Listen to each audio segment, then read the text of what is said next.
They needed a plan, and fast. The hunters couldn't believe what had just happened. They were surrounded by massive statues that seemed intent on their destruction. Sun Jin-woo quickly turned his head and locked eyes with the enormous statue behind him.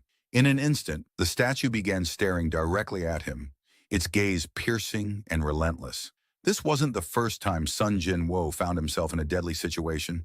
During his first raid, he was left behind, lost, and nearly died of starvation when trapped in a dungeon. He had to work twice as hard to take care of his family, but now he faced a terrifyingly powerful adversary.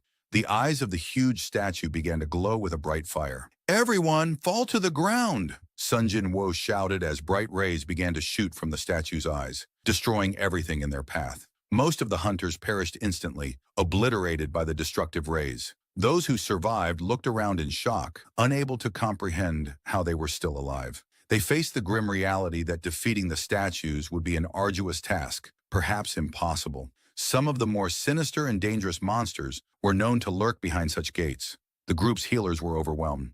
"I turned your arm, but the bleeding never stopped," the first healer said. The second healer said, her voice trembling.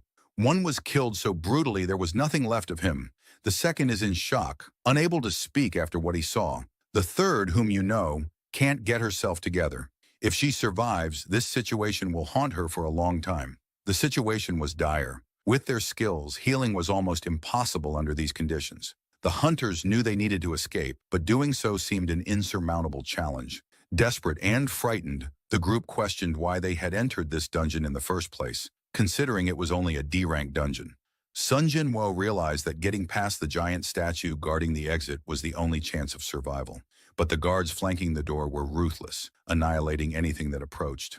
"I'm not going to die here," a hunter shouted defiantly. "I just joined a normal guild. I'm strong, so I can get out." The hunter, driven by desperation, relied solely on his speed skills. He dashed forward like a bullet, determined to escape. "Don't do it!" the squad leader cried out, but his warning went unheeded. In an instant, the statue spotted the fleeing hunter and unleashed its laser eyes.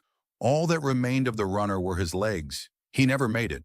The horrific scene left everyone in stunned silence. The remaining hunters stood frozen, comprehending the massacre that could befall them at any moment. Sun Jin-woo understood that the statues could annihilate them at any time, yet they didn't. He pondered the reasoning behind the big statues in action. Why did it not kill without reason? The door guards, however, mercilessly eliminated anything that came near. Sun Jin-woo stood amidst chaos, trying to make sense of the situation. Suddenly, a thought struck him. There had to be some kind of order to this madness. How had he not thought of it before?